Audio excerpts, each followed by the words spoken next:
En este momento damos inicio a una historia de éxito con Gaby Santillán.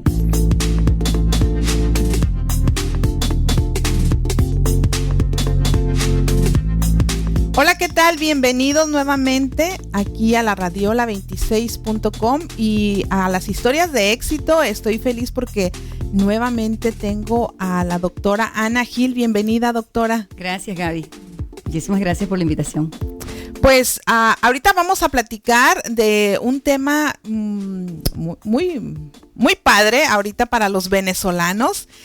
Pero antes quiero agradecer a Cresco Insurance las facilidades que me ha estado dando para promover lo que son los seguros, llevar información. Y también quiero agradecerle a la iglesia Sangal que me dejó ser partícipe de lo que fue un taller para preparar a la gente para sacar la licencia de conducir para visitantes, porque mucha de nuestra gente ha estado fallando en lo del examen, en documentos, en algunas preguntas o en lo que son los señalamientos. Entonces la iglesia Sangal ha estado preparando a las personas para que vayan y tengan un éxito a la hora de hacer ese trámite y que les den su licencia. Entonces me permitieron dar un poco de información porque es importante tener un seguro de auto si vas a manejar. Es obligatorio y bueno,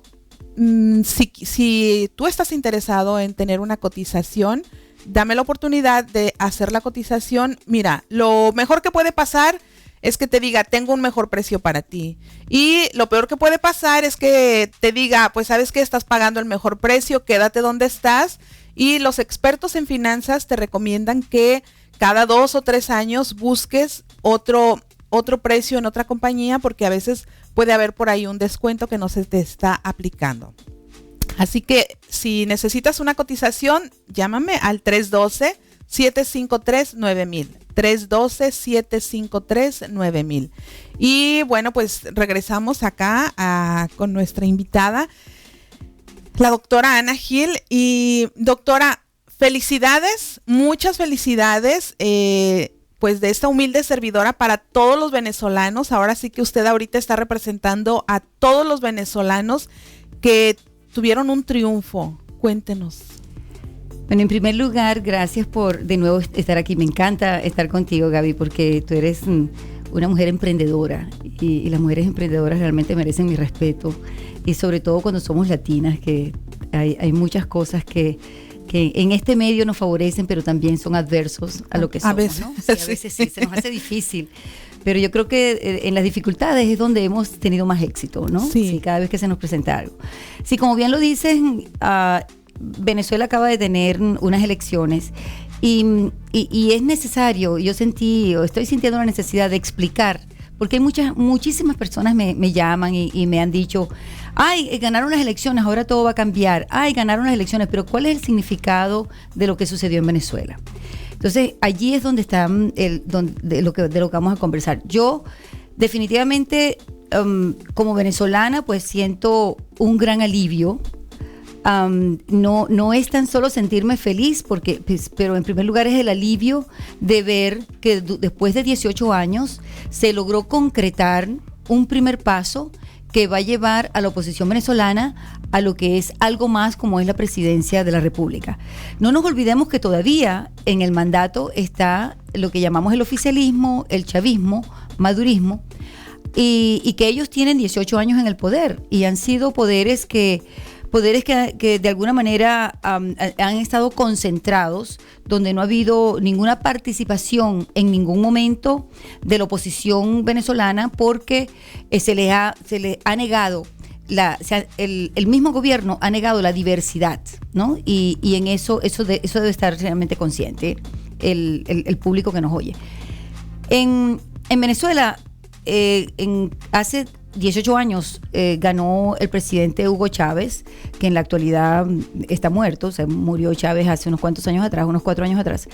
Y en ese proceso, creo que nos pasó como en México, que había no sé cuántos años, ¿sabes?, de un solo partido, 60 años de un solo partido, y entonces después de tantos años, entonces ocurrió que por fin ganó otro partido, ¿no? En Venezuela, los dos partidos del estatus se combinaban. 5 años era uno y 5 años era el otro, y 5 años, eso constituía la democracia del país, ¿no? Todos los venezolanos siempre hemos sido muy buenos en votar. A nosotros nos gusta votar. Y gustarnos votar significa que realmente creemos en la democracia. Y cuando tú crees en la democracia, tú piensas que tu voto representa algo. Entonces, en ese proceso, pues fuimos a votar. Y hay mucha gente, hasta yo siempre digo, hasta mi mamá y el gato votaron por Chávez. ¿Ok? Sí, porque... Pero luego, es decir, estábamos en Venezuela se dio ese fenómeno de votar por un Mesías, por alguien que estaba hablando fuerte, que estaba hablando un lenguaje que a lo mejor la gente se vio representada en ese lenguaje, como fue: voy a meter a todos los corruptos, los voy a meter en el Estadio Nacional y allí los voy a mandar a colgar a todos. Ese fue el mensaje de Chávez, que no hay que olvidarse que venía de la Armada, que era un militar, y como toda mentalidad militar, pues iba a actuar como militar. Yo siempre tuve esa percepción. Entonces yo no fui de los que votó por Chávez. Pero en ese momento, claro, la gente creyó que eso era lo que hacía falta, ¿no?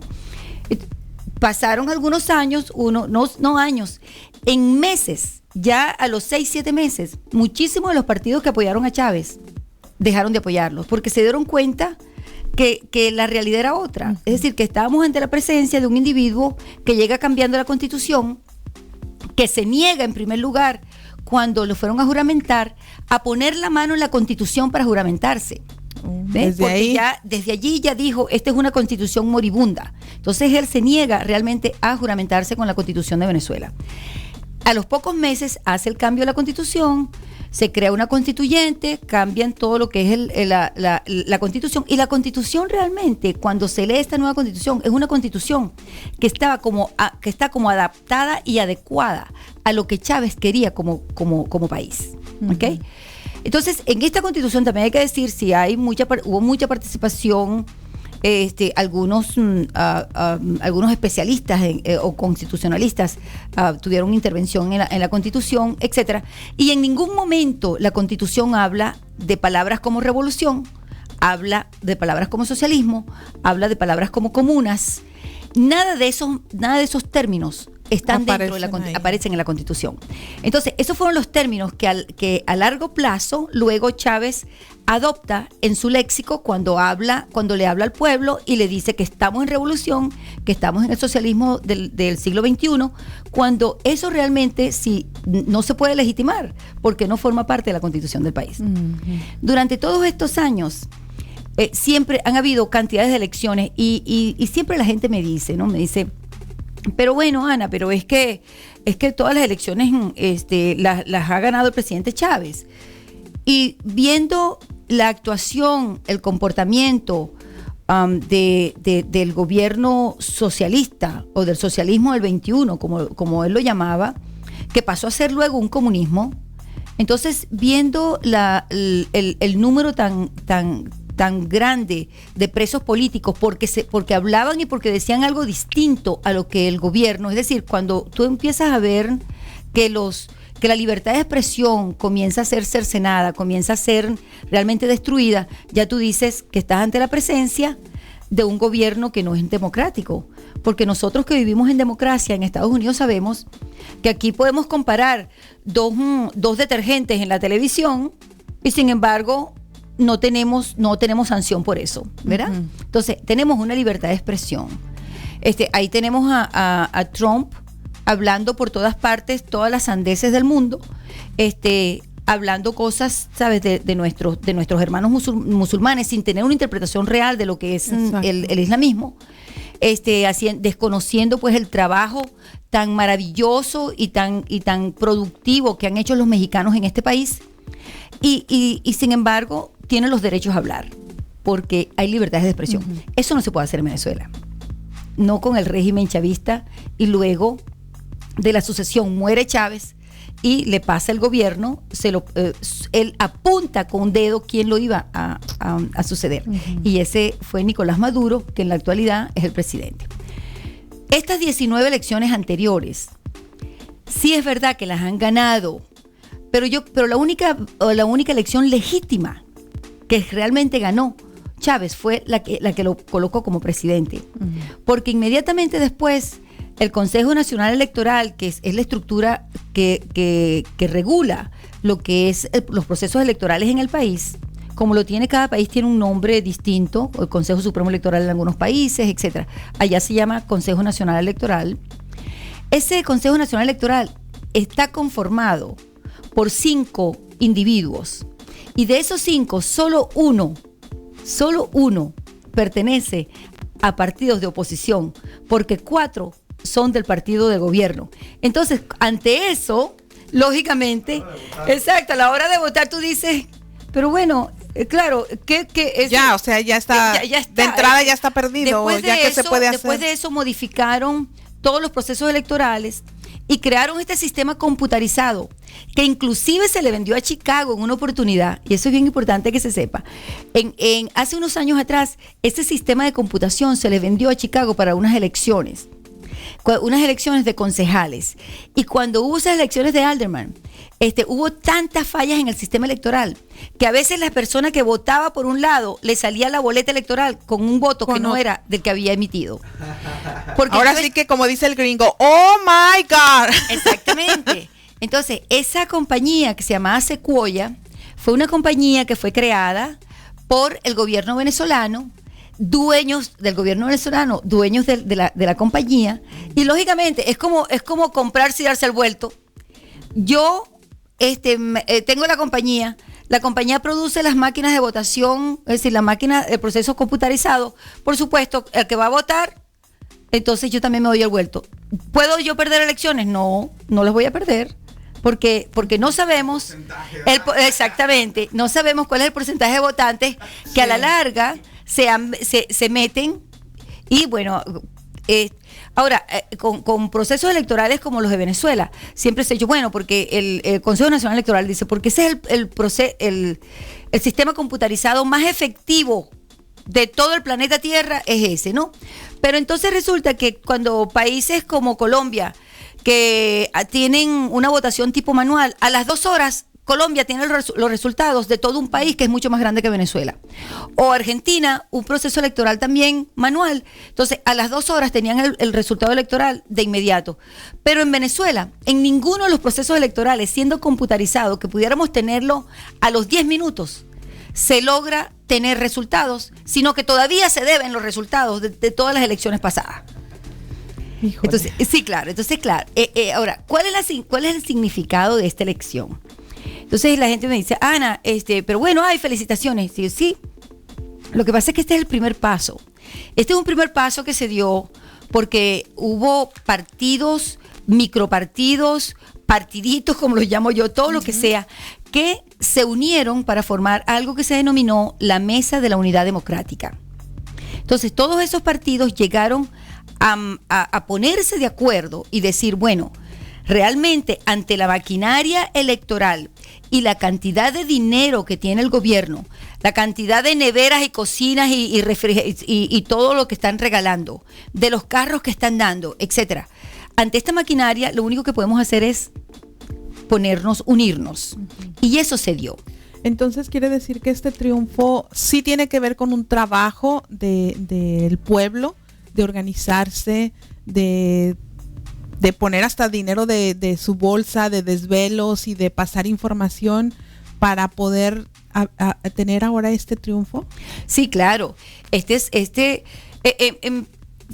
En primer lugar, déjeme aclarar, sí, por supuesto, no tan solo fue el trabajo del pueblo, ha sido un trabajo, ellos han cometido tantos errores, que los errores que se conocen a nivel nacional e internacional. Lógicamente, ya la gente internacionalmente estaba a la espera de que algo tenía que pasar en Venezuela, porque en Venezuela se tiene presos políticos, en Venezuela hay alcaldes presos, en Venezuela hay políticos presos, en Venezuela hay muchachos estudiantes que han sido torturados y están presos. Entonces, en Venezuela no hay comida, en Venezuela no hay medicina, en Venezuela... Entonces todos nos preguntamos, ante un país petrolero como Venezuela, donde cuando llega el presidente Chávez, el precio del barril estaba a 18 dólares. Cuando en la cúspide del precio del barril, que llega casi a 140 dólares, Venezuela hizo todo el dinero que se multiplicó, se triplicó de todas las formas habidas y por haber. Entonces, la pregunta es, ¿y dónde quedó? ¿Dónde está ese dinero? Porque la población venezolana, cuando entra Chávez al poder, éramos 18 millones de habitantes. En este momento somos 29. Pero 29... ¿Hubo muchos bebés naciendo? ¿O? En 17 años puede ser, tú sabes que el 50% de la población de las mujeres hayan parido. Pero no tenían derecho a haber votado durante todas estas elecciones. Y sin embargo tenemos, ¿verdad?, unas elecciones, sí, exacto, el número de votantes ha sido mayor al número de la población. ¿De dónde salieron todos esos venezolanos? Esos venezolanos nuevos, bueno, mira, todos estos contratos que ha tenido Venezuela con la China, tenemos ahora tú entras a un avión y vas a Venezuela, están llenos de chinos, hermanos chinos, nada en contra de ustedes. Tenemos gente del Medio Oriente que se vino a Palestina, de muchísimos países se vinieron a Venezuela y a ellos se les nacionalizó de inmediato. Fue un proceso de darles la cédula de identidad de inmediato. ¿Para qué? El único fin, para que votaran. Para crear un número de votantes mayor que les facilitara. Medio Oriente también allá petroleros, acá también, híjole, Dios mío. Sí. ¿Qué pasará? Sí, híjole. Bueno, mira, lo que pasa es que en mis experiencias en Medio Oriente, sí, porque usted visita mucho por allá y estudia, da clases. Exacto, yo viví en Arabia Saudita, yo he vivido en Qatar, en Kuwait, en los Emiratos Árabes. Y cuando yo veo el progreso de esos países, yo me pregunto que qué se hizo con el dinero de Venezuela. Porque yo veo Arabia Saudita que tiene el mismo ingreso fiscal que tuvo Venezuela, porque con la OPEC se estabilizaba el precio del petróleo. Entonces los países no podían ni producir más ni producir menos y no podían cobrar ni más ni menos, sino estaba regulado. Ajá. La población venezolana es casi tiene el número de Ciudad de México. Es decir, yo a veces me pregunto... Solo de la Ciudad de México. Solo la Ciudad de México. Si ustedes son un país ante nosotros, ustedes nos duplican en población. Lo que significa que el ingreso fiscal nuestro, por lo menos cada venezolano ha debido tener en el fondo de su casa, por lo menos ha tenido que tener $1 millón, facilito, porque era nada más que 27 millones de habitantes. Uh-huh.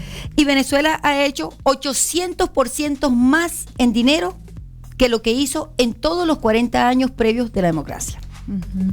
Pues era lo que platicábamos fuera del aire, que así como mi amado país y su amado país Venezuela, con la cantidad de petróleo que producen, deberíamos de ser potencia mundial. ¿Y claro. qué pasa? ¿Qué pasa con estos países? Porque tenemos países en Centroamérica y en Sudamérica que pueden ser potencias.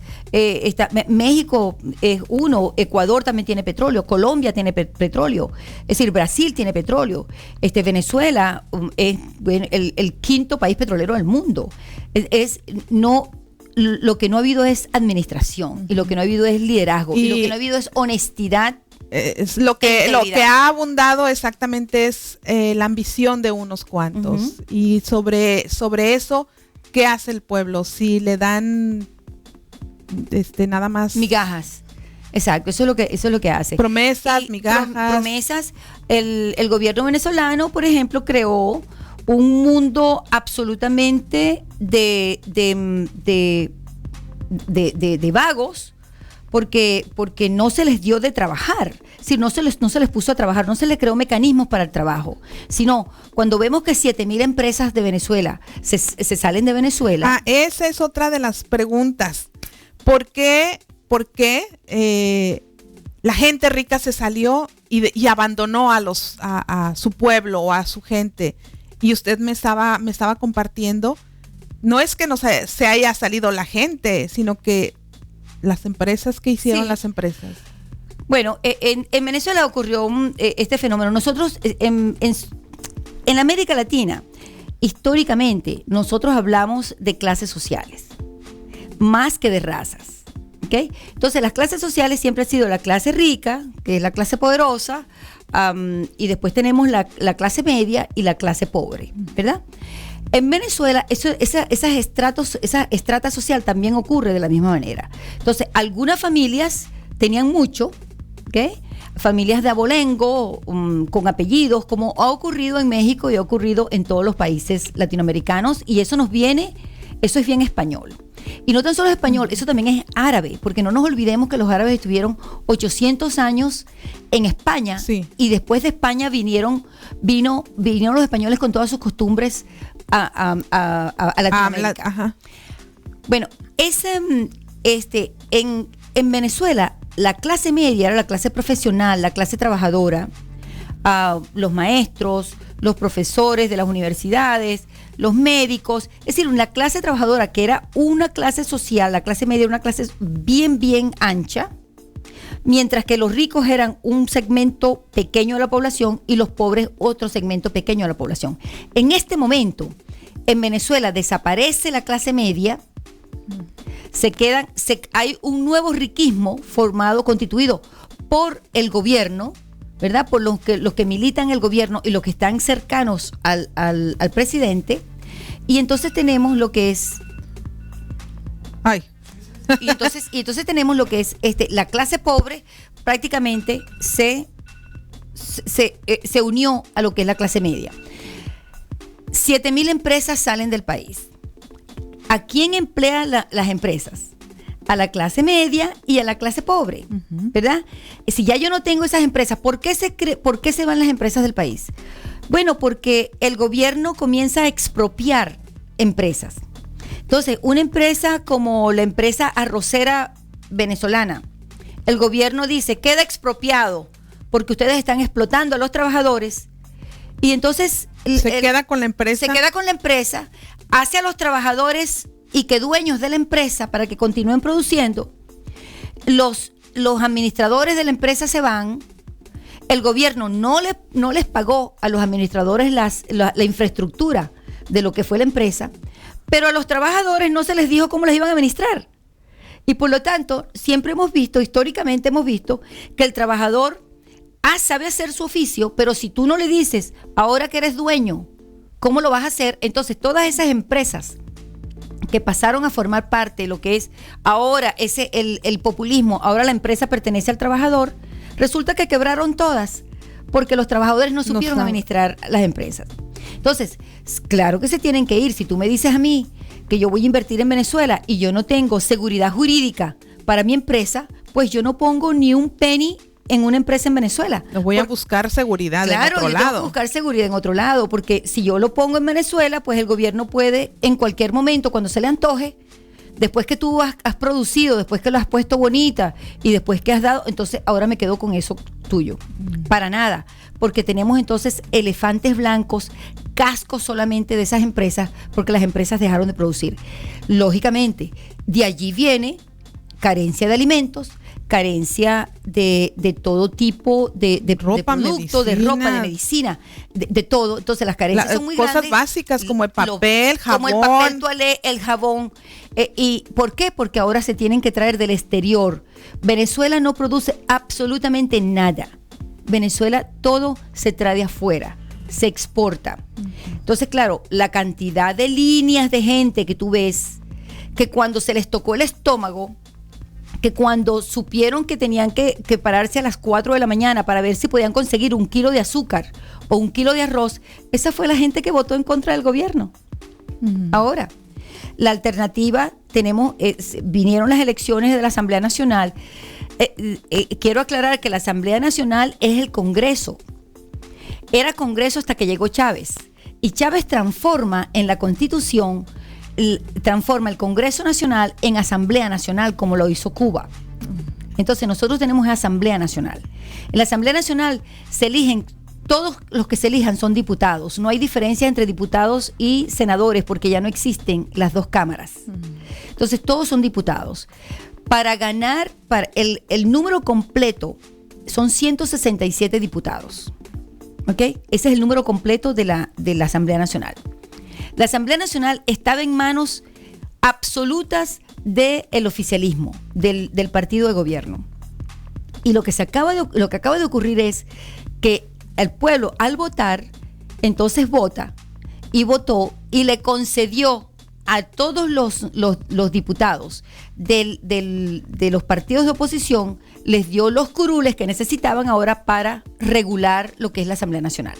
Entonces, ahora tenemos, en la Asamblea Nacional se ganó la mayoría, se ganó la mayoría absoluta, se ganó la mayoría simple son 80 diputados, la mayoría absoluta son 100 diputados y la mayoría calificada son 111 diputados. Y el partido de oposición sacó 113 diputados. Es decir, que ahora los partidos de oposición tienen en su poder todas aquellas leyes y regulaciones que pueden realmente regular lo que va a ser la vida jurídica del país. Entonces, como por ejemplo, para darte un ejemplo, con mayoría absoluta, con la mayoría simple, que es de 80 diputados. Entonces, con la mayoría simple se puede sacar al presidente se puede sancionar al presidente, y no tan solo sancionarlo, sino decirle al presidente, hay que llamarle un revocatorio porque su mandato lo vamos a revocar. Todo esto muy interesante, pero vamos a ir a un corte y nos sigue contando qué viene ahora para Venezuela y para los venezolanos y todo esto, después de este corte comercial. Y regresamos. Gracias por seguir en sintonía con pues es un programa especial, que he querido dedicar a Venezuela, porque yo la verdad me siento que soy hispana, de todos lados, y a este programa, a las historias de éxito, vienen todos los latinoamericanos, todos los que quieran compartir algo sobre su tierra, sobre su gente, aquí son bienvenidos. Y por eso es que estamos haciendo este programa especial, pues, para ver qué está pasando con Venezuela.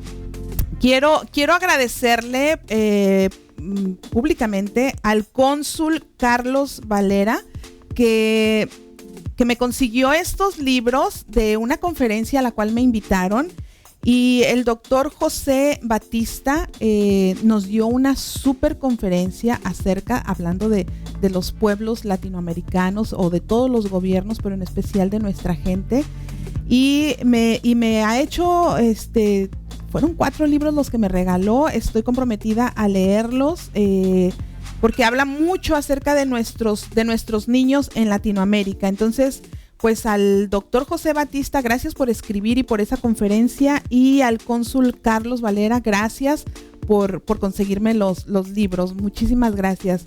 Quiero también comentarles que si andan estresadones por ahí, que si andan enfermos de gripa, flu, todas esas cosas, bueno, pues los aceites esenciales doTERRA son una muy buena opción para curar y para prevenir. También son como medicina preventiva, y bueno, su eficacia es muy buena, porque penetran directamente al torrente sanguíneo, atraviesan la barrera encefálica y son súper poderosos. Pero si quieres tener más información acerca de los aceites esenciales, bueno, da una llamadita al 312-753-9000.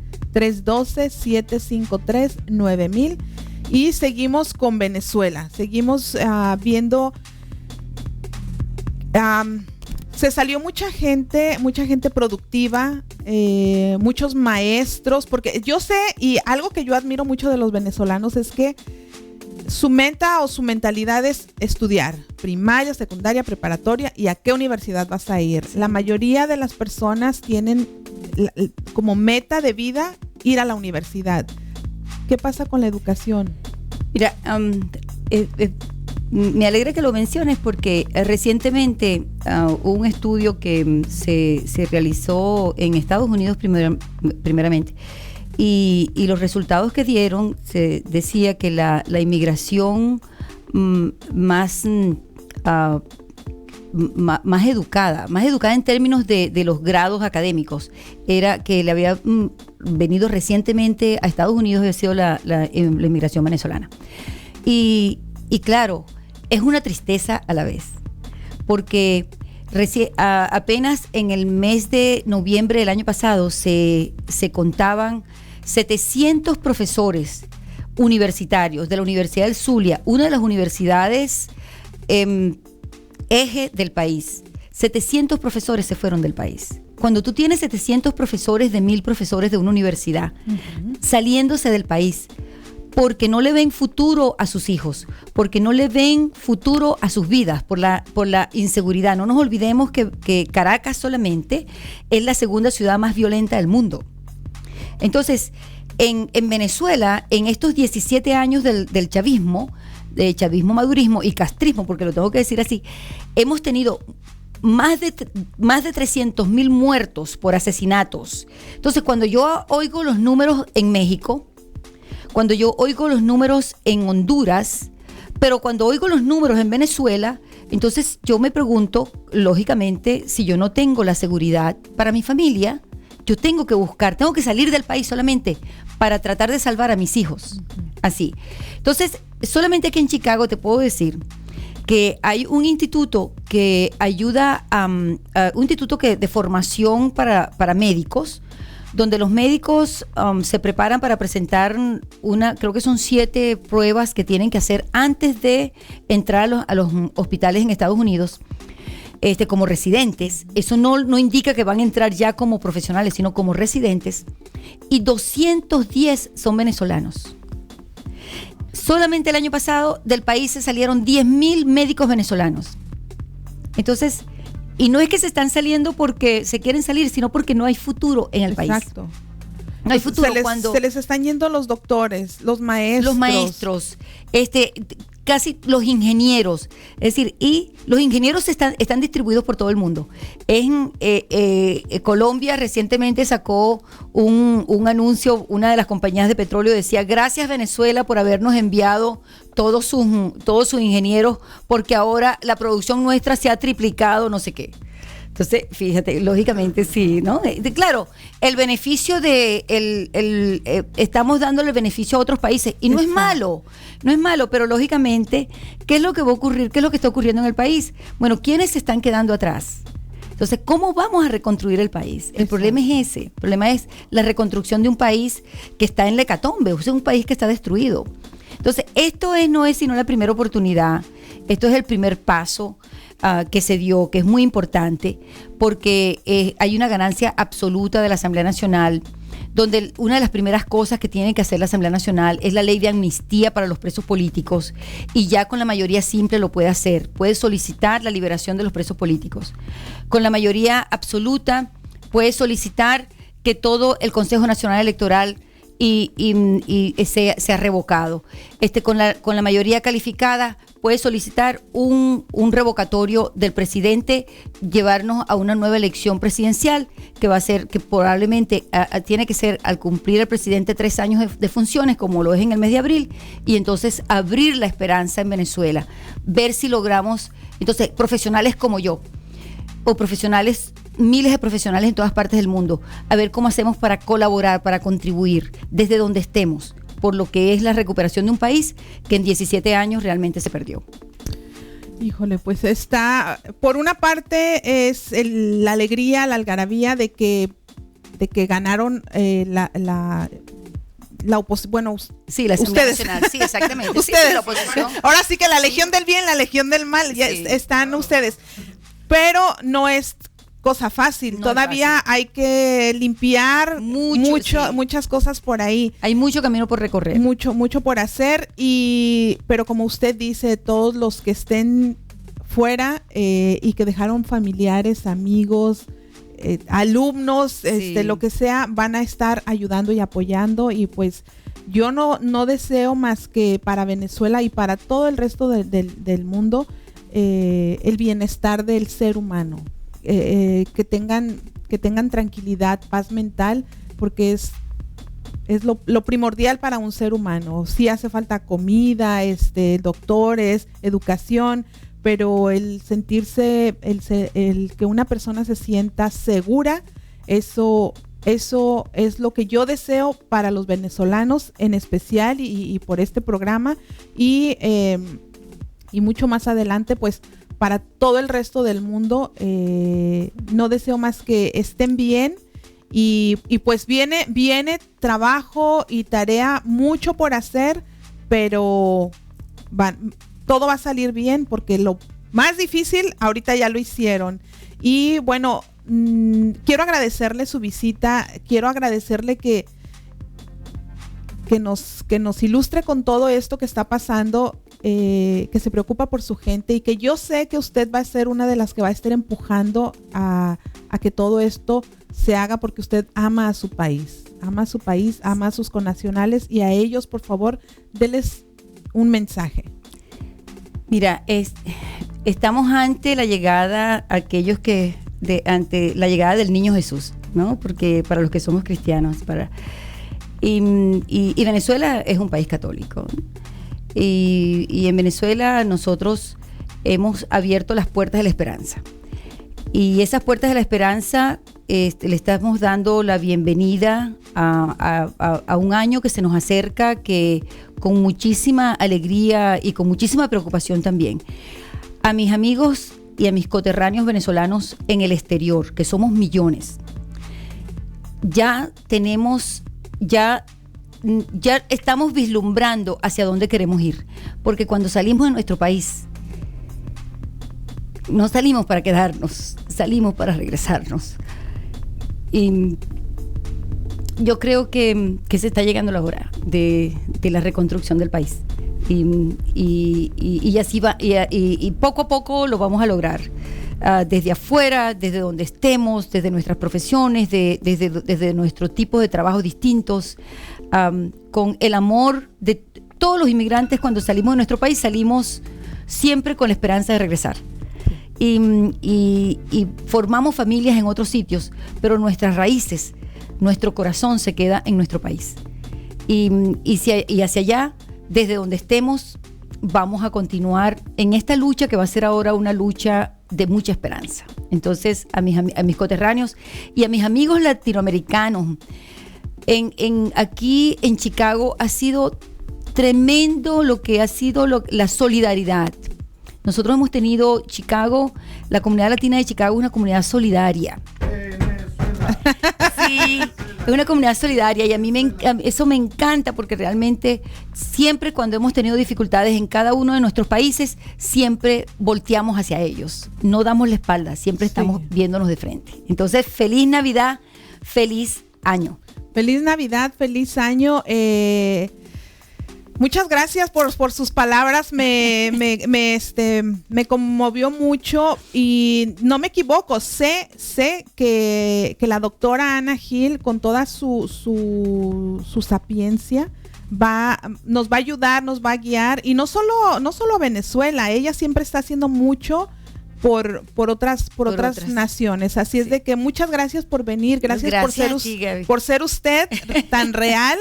Y bueno, amigos, si están viendo este programa, luego va a estar en YouTube, compártanlo con sus amistades porque es muy buena información para compartir y pues muchas gracias por la sintonía. Los veo el próximo viernes en punto de las 5 con otra historia más de éxito. Gracias.